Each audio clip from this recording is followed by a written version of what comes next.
Hello students, success coaching classes में आपका स्वागत है। यदि आप चैनल में पहली बार आए हैं तो चैनल को सब्सक्राइब कर ले और बेल आइकन को ऑल में प्रेस कर ले ताकि आने वाले सभी वीडियो को नोटिफिकेशन टाइम पर मिल जाए।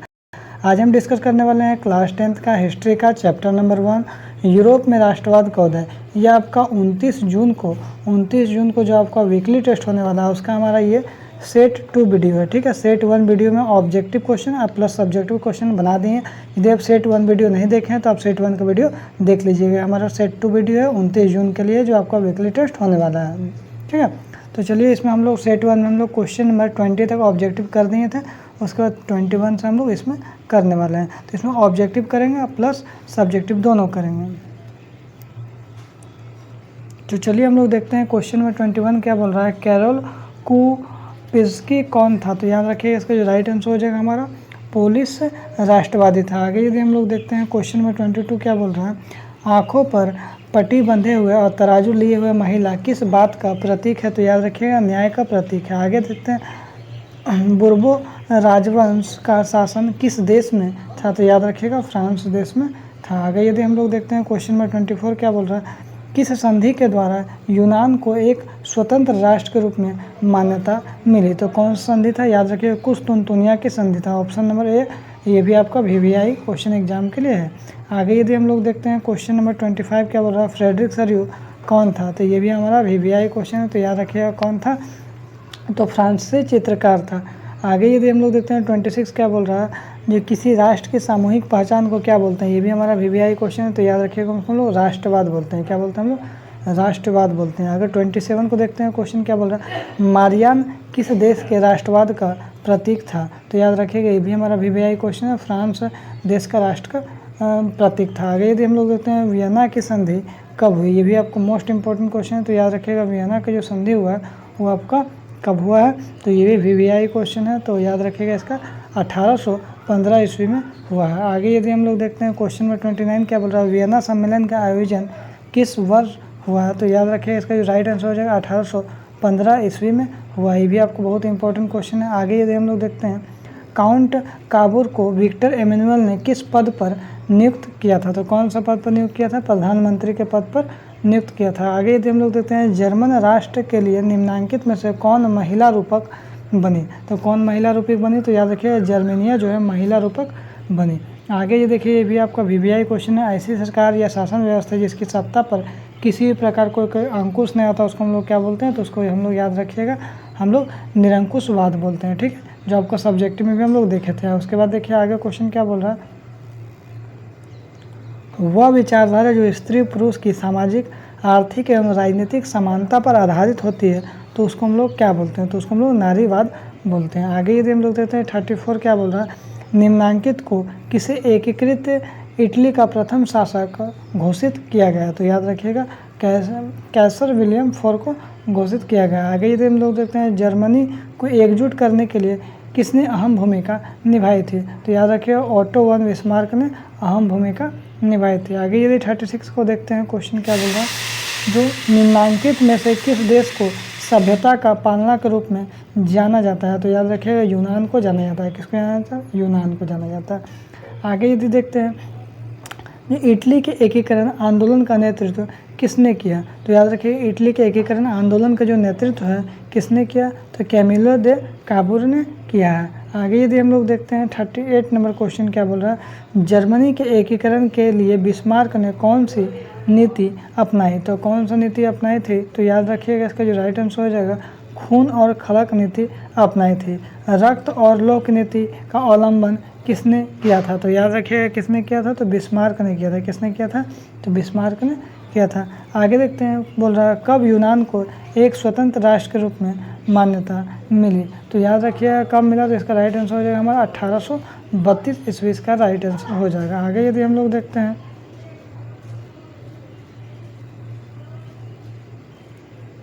जर्मनी के एकीकरण के प्रमुख भूमिका निभाने वाले बिस्मार्क कहाँ के चांसलर थे? तो याद रखिएगा आपका बर्लिन के चांसलर थे।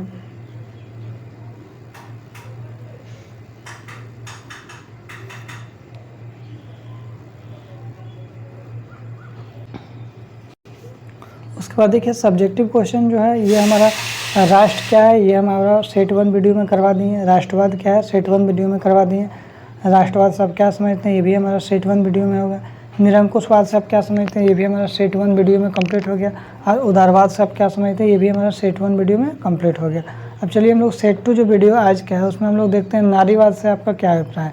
तो स्त्री पुरुष को सामाजिक, राजनीतिक और आर्थिक समानता की सोच के आधार पर महिलाओं को अधिकार और हितों को बोध जो नारीवाद कहलाता है। मतलब जितना आपको पुरुष को अधिकार मिलता है उतना महिला को भी अधिकार हर चीज़ में मिलना चाहिए, समान अधिकार मिलना चाहिए, उसी को हम लोग क्या बोलते हैं नारीवाद बोलते हैं। आगे यदि हम लोग देखते हैं जर्मेनिया से आप क्या समझते हैं तो बोला जर्मेनिया क्या है का नारी रूपक था जिसे जर्मनी में राष्ट्र का प्रतीक माना जाता था। जर्मेनिया जो बलूत वृक्ष के पत्तों का मुकुट पहनती थी क्योंकि जर्मन बलूत विविधता का प्रतीक माना जाता था। तो जर्मेनिया सब क्या समझते हैं, अगर ये क्वेश्चन पूछे एग्जाम में तो आपको ये लिखना है। आगे क्वेश्चन देखते हैं मारियान से आप क्या समझते हैं। मारियान से आप क्या समझते हैं तो इसको देखिए क्या बोला।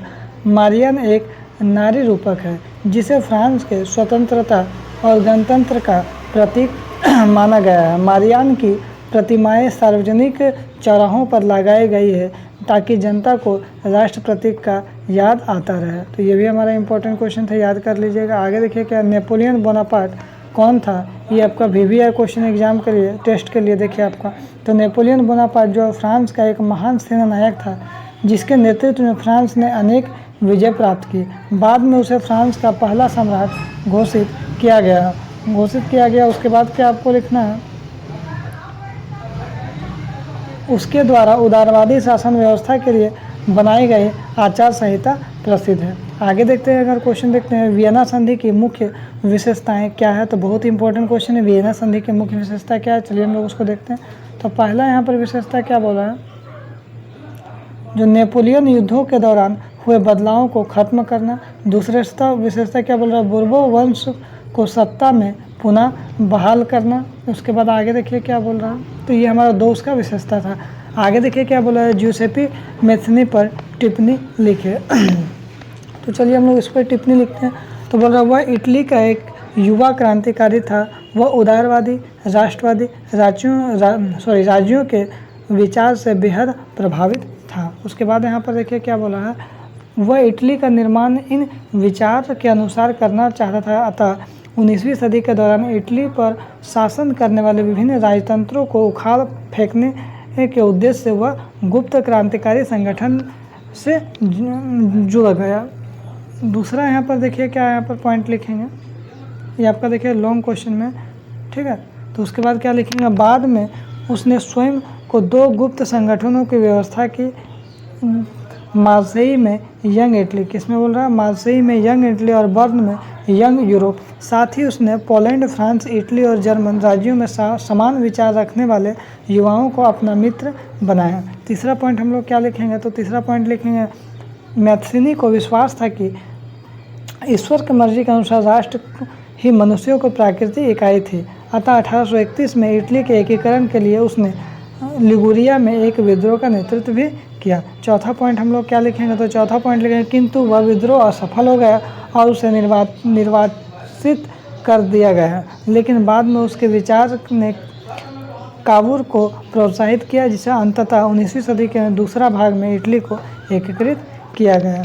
आगे यदि हम लोग देखते हैं क्वेश्चन क्या बोला, यूनानी स्वतंत्रता युद्ध पर टिप्पणी लिखिए। यूनानी स्वतंत्रता युद्ध पर टिप्पणी लिखिए, या तो हमारा क्वेश्चन अथवा में ये भी हो सकता है यूनान के स्वतंत्रता संग्राम पर ध्यान देते हुए केंद्रित करते हुए बताइए कि 19वीं सदी में राष्ट्र कैसे विकसित हुआ। तो चलिए हम लोग देखते हैं, सबसे पहला पॉइंट क्या देखेंगे, 15वीं शताब्दी में यूनान ओटोमन साम्राज्य का हिस्सा बन गया। यूरोपीय राष्ट्रवाद से प्रेरणा पाकर यूनानियों ने 1821 ईस्वी में स्वतंत्रता के लिए संघर्ष प्रारंभ किया। उस समय पश्चिमी यूरोप का भी समर्थन उसे प्राप्त हुआ। उसके बाद देखिए दूसरा पॉइंट हम लोग देखेंगे, बोला साहित्यकारों ने यूनान को यूरोपीय सभ्यता का पालन भी बताया गया। यूनानी संस्कृति और महिमा मंडल किया गया। इस प्रकार यूनान एक मुस्लिम साम्राज्य के विरुद्ध संघर्ष करने के लिए तैयार हो गया। तीसरा पॉइंट हम लोग क्या लिखेंगे, तो तीसरा पॉइंट लिखेंगे यहाँ पर यूनान के स्वतंत्रता संग्राम में रोमानीवाद को जोड़कर वहाँ के कवि और कलाकारों का भी ओटोमन साम्राज्य के विरुद्ध संघर्ष का हिस्सा लिया गया। ऐसा ही एक ऐसा प्रसिद्ध कवि जिसको लॉर्ड वायरन ने धन इकट्ठा किया और बाद में युद्ध में लड़ने भी गया था। उसके बाद जहाँ 1832 ईस्वी में बुखार से उसकी मृत्यु हो गई।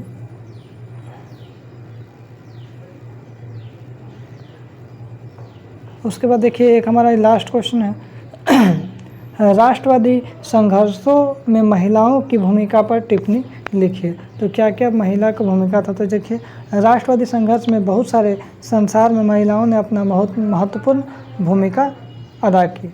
उसके बाद क्या बोल रहा है, राष्ट्रवादी संघर्षों में यद्यपि महिलाओं ने बहुत बढ़ चढ़कर भाग लिया, फिर भी उदारवादी आंदोलन के अंदर महिलाओं को राजनीतिक अधिकार देने का मुद्दा विवादास्पद था।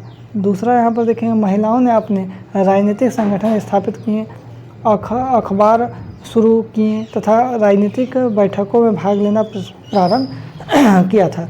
उसका देखिए तीसरा क्या बोल रहा, परिणाम यह हुआ कि महिला अधिकारी के प्रति उदारवादियों तथा शासकों के विचारों में परिवर्तन हुआ और महिलाओं को सामाजिक, आर्थिक तथा राजनीतिक अधिकारों का मार्ग प्रशस्त हुआ। तो यदि हमारा वीडियो आपको अच्छा लगे तो लाइक करिएगा, शेयर करिएगा। अगर चैनल में नए हैं तो चैनल को सब्सक्राइब जरूर करिएगा, क्योंकि वीकली टेस्ट का पूरा तैयारी आपको कराया जाएगा। फिर मिलते हैं नेक्स्ट वीडियो में। Thank you so much.